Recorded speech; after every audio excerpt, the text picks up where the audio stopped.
Shri Gurubhyo Namaha. At the outset, I'd like to thank the Vishnu Mohan Foundation for asking me to speak here today. And I would like to thank all of you for being here to listen to me speak.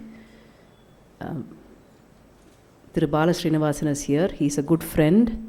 And we work together in the Chennai Kamban Kazhagam. And I'm sorry I was not able to be here for the earlier part of the session. My work precluded me from being here. So today, I want to give you a brief insight on the Kamba Ramayana.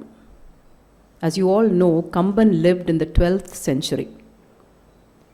By then, the Rama story had become part of the DNA of this land.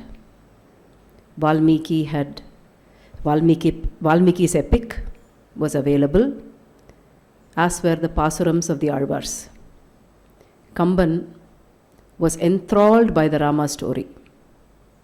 He was a huge fan of the Valmiki Ramayana, and he worshipped the Alvars. He wanted to retell the Rama story in his own words, but he was a man with very strong opinions, and he wanted those opinions to be known to the world, and so he incorporated them into the Rama story. Like I have said before, the Kamba Ramayanam is not a transliteration of the Valmiki Ramayana. In Tamil, we call it a Varikattu Nool.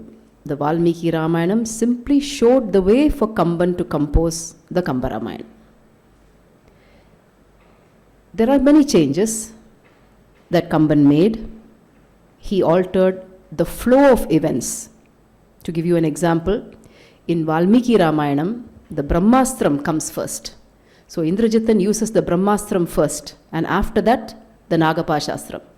Kamban altered that, and in Kamba Ramayanam, the Nagapasam is used first, and then the Brahmastram is used later by Indrajit. He also made significant changes to the turning points in the story. So one of the major turning points in the story is the abduction of Sita by Ravana. In Valmiki's epic, Ravana grabs hold of Sita by her neck and by her hips and lifts her up and places her in the Pushpaka Vimana. For those of you who have read the epic, it is one of the most painful parts. It hurts the soul when you read that part of the story. Kamban probably felt the same, because he made a significant change here. In the Kamba Ramayanam, Sita is standing in the Parnasalai, or the hut which Lakshmana built for them, and Ravana lifts her up with the Parnasalai with her in it, and places that in the Pushpaka Vimana. Now this poses a conundrum. In Valmiki Ramayanam, because Ravana touched Sita, Sita had to go through the Agni Pariksha. That's how the story goes. But in Kamba Ramayanam, there's really no need for an Agni Pariksha. Because here Ravana, Kamban cursed Ravana with a curse which says that if he touches a woman who is not willing to be touched by him, his head will break into 1,000 pieces. This is a curse given by Brahma. That curse is not there in Valmiki's story. So because of this curse, Ravana could not lay a finger on Sita. He had to lift her up with a hut. So now, in the Agni Pariksha, Kamban has to find a real reason to conduct the Agni Pariksha. So he makes a very nuanced effort. What he does is, he brings into focus the words Sita spoke to Lakshmana in the forest when Rama had gone in search of the golden deer. Rama goes in search of the golden deer. Rama kills the golden deer. There is actually Marichan the demon, and as he is dying, he cries out in Rama's voice, he cries out Sita's name and Lakshmana's name. And when Sita hears that, she is distraught and she asks Lakshmana to go and help Rama, and Lakshmana refuses. He says, my brother will not be defeated by Asuras. I know this for sure. I'm going to stay here. And then she says, Nindra nin nilayidu neriyatru. Your staying here makes me suspect that your intentions are not pure. She says it very mildly. In Valmiki Ramayanam, Valmiki Sita is very harsh with Lakshmana at this point. But here in Kamban's story, this is all Sita says. But that is hurtful enough to make Lakshmana go away, and that is hurtful enough for Sita to want to repent. So throughout the 10 months of captivity in Ashokavanam, she repents every single day. She thinks about this and she grieves, and she says that because of this one act, Rama is never going to come in search of me. Rama is never going to accept me as his wife. I will never be his queen again. So she is very repentant of this, and she is looking for a way to show off her repentance to the world. And the Agni Parichai comes in handy. So Rama, at the end of the war, he sees Sita and he berates her. He uses very harsh words. Again, the words that Valmiki's Rama uses are much harsher, but here also unacceptable words. And when Sita hears this, she simply calls upon Lakshmana and asks him to set up the Agni Gundam. Rama does not ask her to do the Agni Parichai. This is a significant difference between Valmiki and Kamban. There, Rama asks her to do it. Here, Rama does not. Rama says, go and die somewhere. I don't care. And she chooses to do the Agni Parichai because she wants Lakshmana to set up the Agni Pedam, because she wants Lakshmana to know her remorse for having said those harsh words. And that is why she chooses Lakshmana amongst a crowd of people. Any of them could have set up the Agni Pedam for her. But she asks Lakshmana to do it because she wants to show the world and to show Rama and to show Lakshmana that she is repenting for what she said to him. So the Agni Parichai here in Kamba Ramayanam is more to purify Sita's tongue than it is to purify Sita's body. So these are the significant changes in terms of events, but in terms of characterization, there's a world of difference between Kamban and Valmiki. See, Kamban believed that there was goodness in everybody. Even in the worst human being, he believed there was goodness. And so his Ravana is a mixture of good and bad. At the end of Ravana's life, when Ravana lays dead on the battlefield, Kamban says, Mummadangu polindadu, his face was so bright with a sattvic glow. Ravana, as you know, did hard penance for 10,000 years. He did penance to Brahma. At that time, he would have had a sattvic glow on his face. But this time, after death, after the Rajasam and the Tamasam in him was wiped out by Rama's arrow, his face was suffused with a sattvic glow. So, this elevates Ravana to a higher pedestal, and he is no longer a villain in our mind. Not only Ravana, but all of the Asuras. Indrajithan is portrayed as being a combination of good and bad. Kumbhakarnan is a lot of good and very, very little bad. So, even the Asuras are portrayed as individuals who are worth redeeming, who are worth mourning for.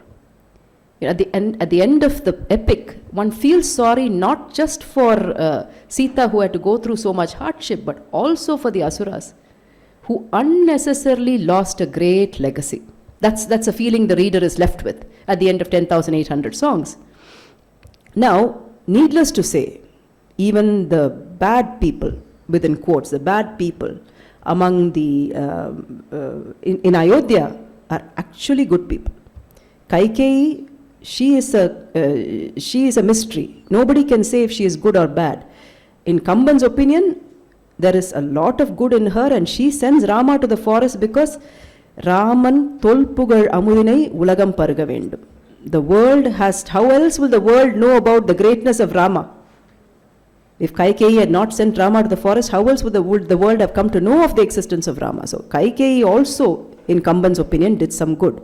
So this is as far as the characterizations of the main players in the Kamba Ramayana. But now coming to the hero of the Kamba Ramayana, coming to Kamban's Raman, he is very, very different from Valmiki's Raman and Alvar's Raman. Kamban's Raman comes from a different place. Valmiki looked upon Rama, the prince of Ayodhya, as an exemplary human being who lived an exemplary life, Maryada Purushottaman, and said, he is the avatar of Mahavishnu. The Alvars very clearly said, Mahavishnu came down to this earth to live as Rama, and that is one of the Dasavatarams. Kamban was of the opinion that Raman did not belong to just one sect of people. Raman was not the avataram of a god who was worshipped by one sect of the people. Raman was the avataram of the universal God, the one supreme being, the Paramburul. And so, in his very first song, the Kadavul Vaalthu Padal of the Kamba Ramayanam, he makes that a generic prayer song, which is acceptable to everyone, no matter what caste, what creed, what race, what religion. As long as they believe in God, this prayer song will be acceptable to them. உலகம் யாவையும் தாமுளவாக்கலும் நிலைபெறுத்தலும் நீக்கலும் நீங்களா அலகிலா விளையாட்டுடையான் அவர் தலைவர் அன்னவர்க்கே சரண் நாங்களே. He doesn't use the word God. He says தலைவர். He says தலைவர், and he says that this தலைவர் does the work of creation, preservation and destruction so easily as if it were child's play. So this தலைவர் is immediately placed above the Trinity of gods. The Trinity of gods have their role in the cosmos. Brahma creates, Vishnu preserves, Shiva destroys. But by saying that this Talaivar does all of those jobs, he is placed above the Trinity of the gods. So he is the one supreme being. And Kamban says, to him we surrender. Choice of words must be noted very carefully. We surrender. The word we implies that this prayer song is acceptable to anybody as long as they believe in God. It is not specific to to any religion or any one God. And the word we is also all-inclusive. By saying that all of us surrender to this one God, Kamban reinforces the importance of Sharanagati. Sharanagati is the first step on the journey to moksha. And Kamban, in his generosity, includes all of us in that Sharanagati and makes us take the first step in the journey towards moksha. So everybody who opens the epic and reads that first song has already taken the first step in the journey towards moksha. So now, having said that this is a very generic Paramburul who has come to this earth as Rama, the storyline, so this is just like a movie. So in a movie you have a storyline which traces the life of the hero and a storyline which traces the life of the villain, and then the two storylines meet at one point, and in the background there is music. So this prayer song is like the soundtrack, the original soundtrack, and every now and then Kamban will halt the storyline to highlight the soundtrack. So having said that this Paramburul is a creator, preserver, destroyer, he now brings that, incorporates that into the story and points out Rama and says, he is Paramburul. வான் நின்று இடிந்து வரம்பு இகந்த மாபூதத்தின் வைப்பு எங்கும் ஊனும் உயிரும் உணர்வும் போல் உள்ளும் புறனும் உளனென்ப கூனும் சிறிய கோத்தாயும் கொடுமை இழைப்ப காணும் கடலும் துறந்து இமையோர் இடுக்கண் தீர்த்த கழல் வேந்தே. His main goal was to alleviate the sorrow of the Devas. He came for that very purpose because they were grieving and they called upon him, he came. So what does that say to us? This Paramburul is not far away. He is not in some secret hidden place, way out of our reach. If you call, he will come. And what is the nature of this Paramburul? The Panjabhudangal pervade everything in the universe. The earth, fire, water, sky and air is part of our body also. So the Panjabhudangal, just like it pervades all of creation, he pervades all of creation. Unum, uyirum, unarvum. He is in all of it. And this universal God came down to earth. He had to suffer the indignity of being cheated by Kuni and being banished to the forest by Kaikeyi. But Kol Turand, he gave up his kingdom, went to the forest and then crossed the ocean and alleviated the sorrow of the Devas by killing Ravana. So immediately this Paramborul comes very close to us, and we are tempted to reach up to him for any kind of help we may need. This is reinforced, the same principle is reinforced every now and then in the middle of the story. Much later in the Yuddha Kandam, this is the what I told you just now is the Kadavul Vaalthu Padal of the Ayodhya Kandam. Much later in the Sundara Kandam, Hanuman stands in Ravana's presence, in Ravana's palace, and he tells Ravana, do you know who you are opposing? Moolamum naduvum ஈரும் இல்லதோர் மும்மைத்தாய காலமும் கணக்கும் நீத்த காரணன் கைவில் ஏந்தி சூலமும் திகிரி சங்கும் கரகமும் துறந்து தொல்லை யாலமும் மலரும் வெள்ளிப் பொறுப்பும் விட்டு அயோத்தியை வந்தான். மூலமும் நடுவும் ஈரும் இல்லதோர் மும்மைத்தாய காலமும் கணக்கும் நீத்த காரணன். The one without the beginning, middle or end. He stands apart from time. He is not bound by time. He is a creator. How can the creation bind the creator? He stands apart from it. And now he has come to earth bearing a bow and arrow. He now resides in Ayodhya, but he has left behind the Kamandalam in Satyalokam, where he resided as Brahma. He has left behind the conch and the discus in the Tirupparkadal, where he lived as Lord Vishnu. He has left behind the Shulam in Kailasam, where he lived as Lord Shiva. So here again, Rama is the one universal God. And then he goes on to show his very godly attributes, which at the same time it makes Rama Nadayil Nindruyar Nayagan. That is, he stands tall amongst all men, Kamban says. And one of the features that makes him stand tall is his love.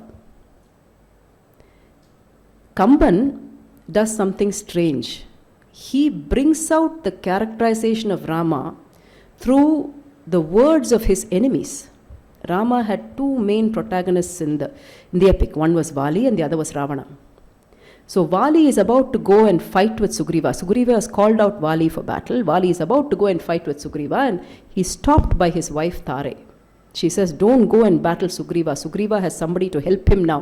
I heard the prince of Ayodhya is here.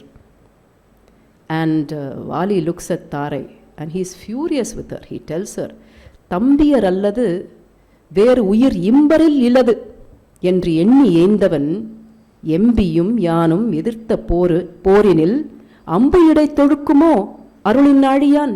What are you saying? This is a man who would give up his very life for his brothers. Are you saying that such a man will interfere in the battle between two brothers here in Kishkinda?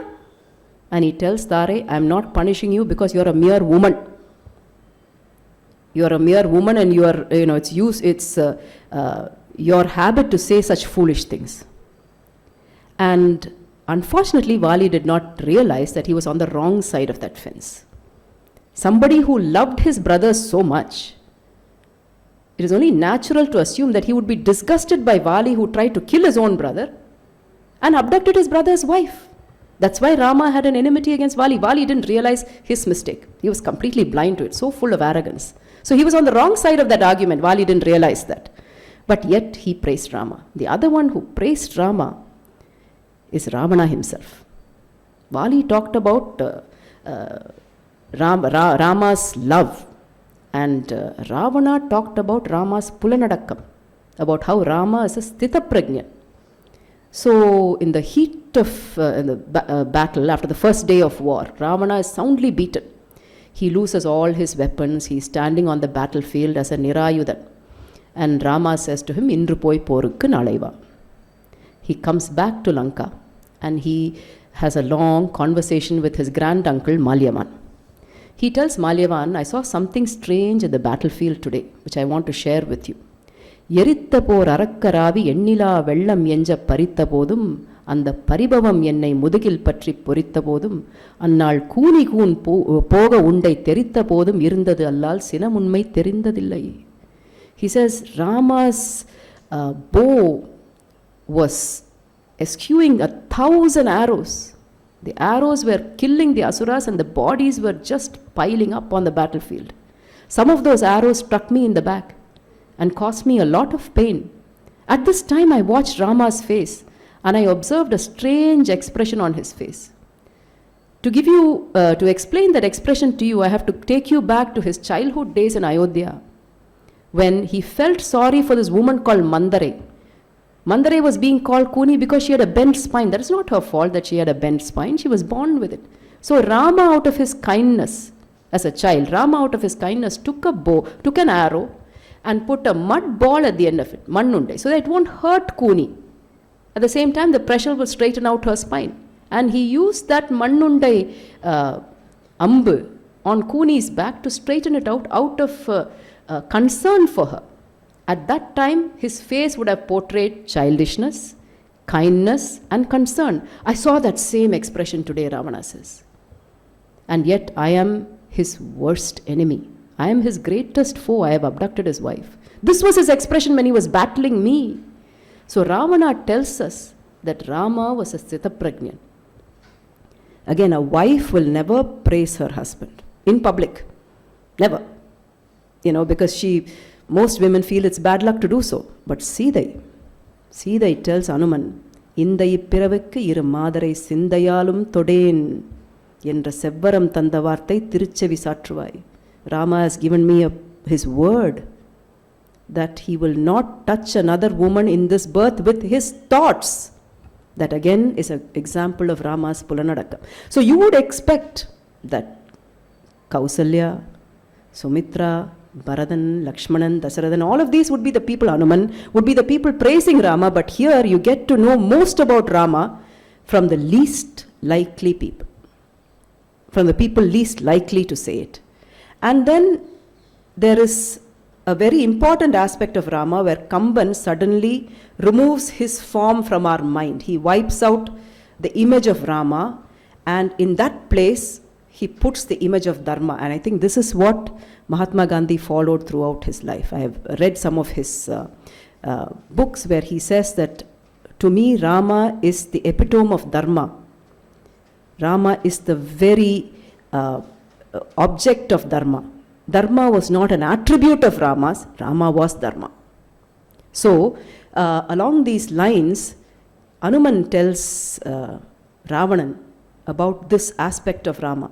He says, Aram talai nirutti veda aral surandu arainda needi tiram terindu ulagam poona senneri selitti தீயோர் இகந்து உகநூறி Thakore இடர்த்துடைத்து ஏக ஈண்டு பிறந்தனன் தன் பொற்பாதம் ஏத்துவார் பிறப்பறுப்பான். He has come here to destroy the evil and redeem the good. He is Dharma. That is the job of Dharma. That is Dharma. Dharma is the great equalizer, and that is Rama. And again, Vibhishana comes to see Rama at the time of Sharanagati. And the moment he sees Rama, he is puzzled.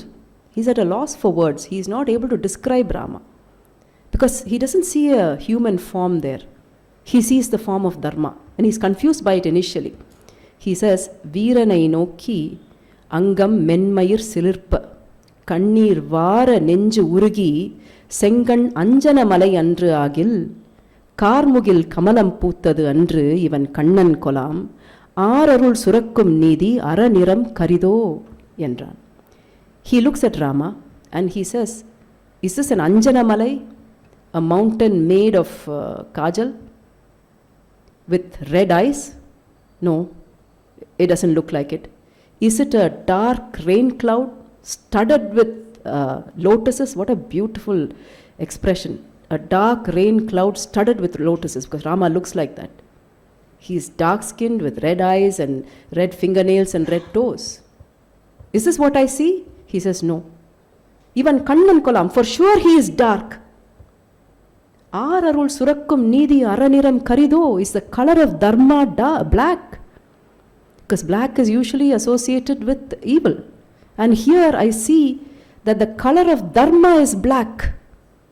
Araniram Karido. So here Rama is seen as Dharma itself. There is no human form. Rama is Dharma itself.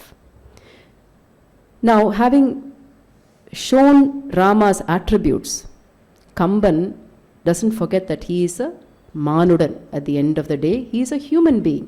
Unless he obeys the laws of human nature, he cannot defeat Ravana. That is the curse for Ravana, that he will be killed by a human being. So Raman has to live as a human being. He should be bound by the laws of the humankind, and he must live within the constraints of those laws. And there are occasions when Raman, like any of us, becomes furious.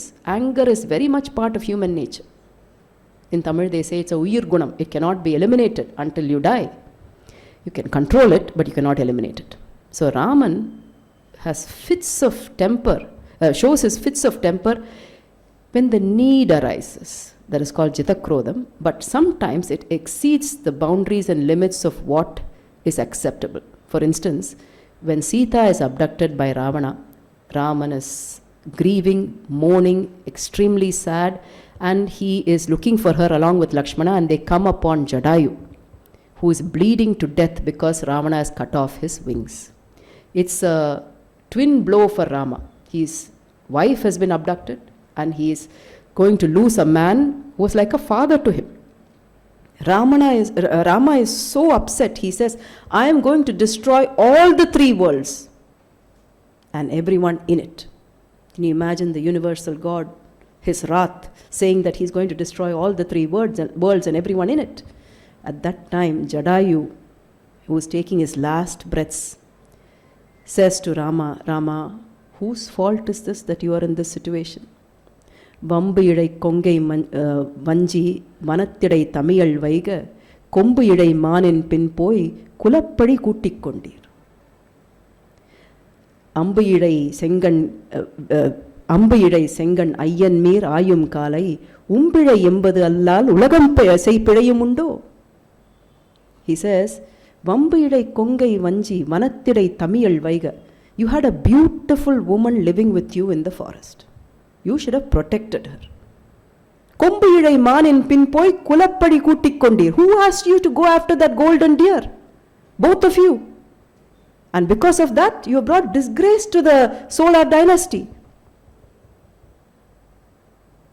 அம்பு இடை செங்கண் வரிவில் செங்கண் ஐயன் Mir. Why do you have the bow and arrow in your hand? It was for protection of this woman. அம்பு இடை வரிவில் செங்கண் ஐயன் மீர் ஆயும் காலை. If you think about it, உம்பிழை என்பது அல்லால் உலகம் செய்பிழையும் உண்டோ? This is your fault and you are blaming the world for it. So you see Jadayu parenting Rama, and it makes Rama so vulnerable and evokes all sorts of tender emotions in the reader. And there is another part which is even worse, where Indrajit, in the presence of Hanuman, this is almost towards the end of the war, in the presence of Hanuman, cuts off the head of a woman, a Rakshasa woman, who looks like Sita. He makes her look like Sita and he cuts off her head.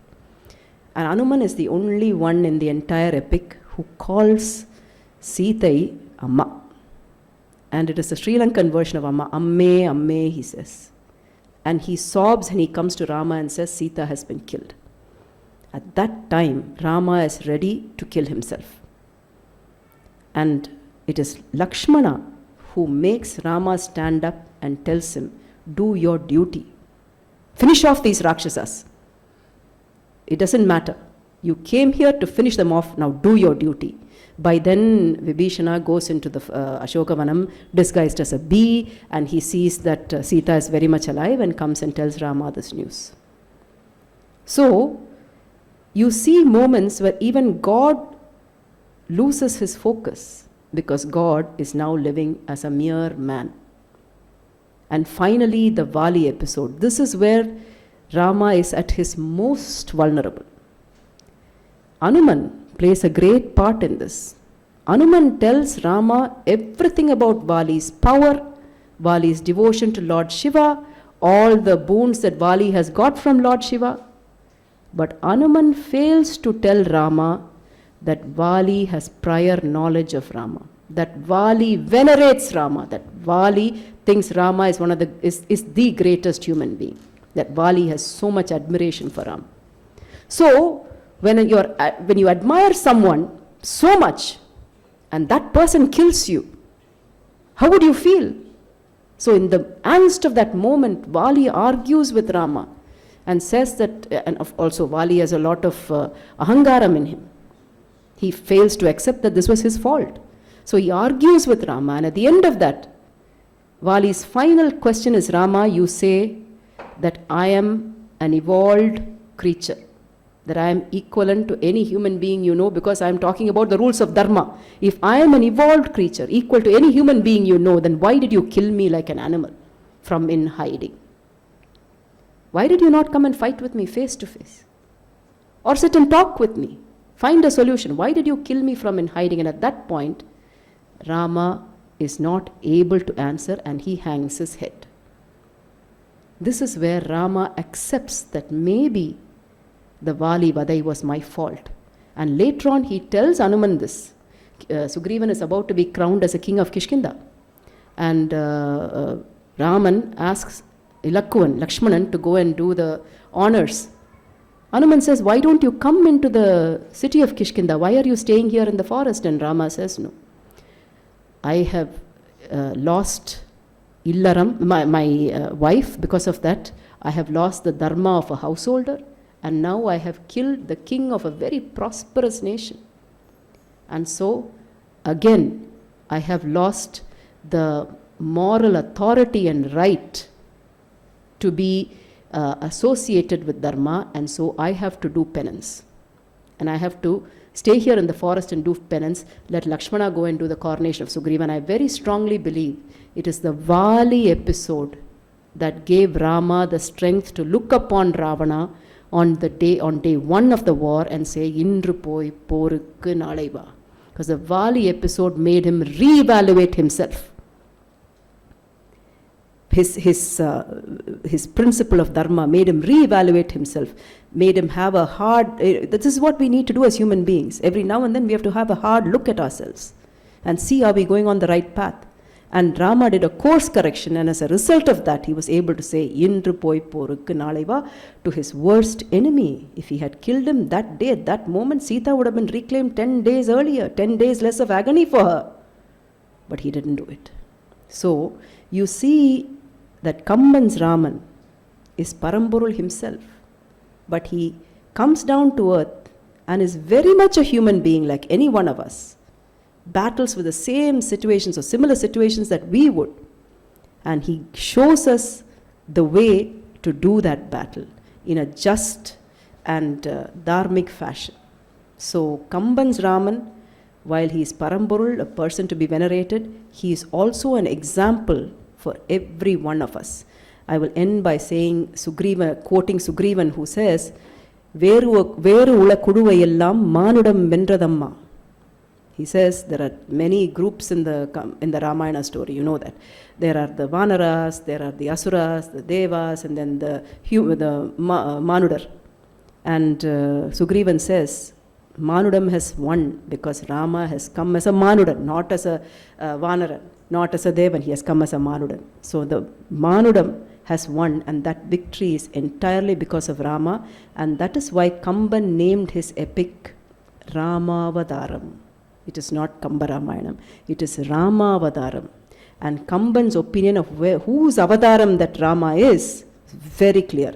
That his Rama was an avadaram of the one supreme God. Thank you very much for giving me this opportunity, and I look forward to seeing you.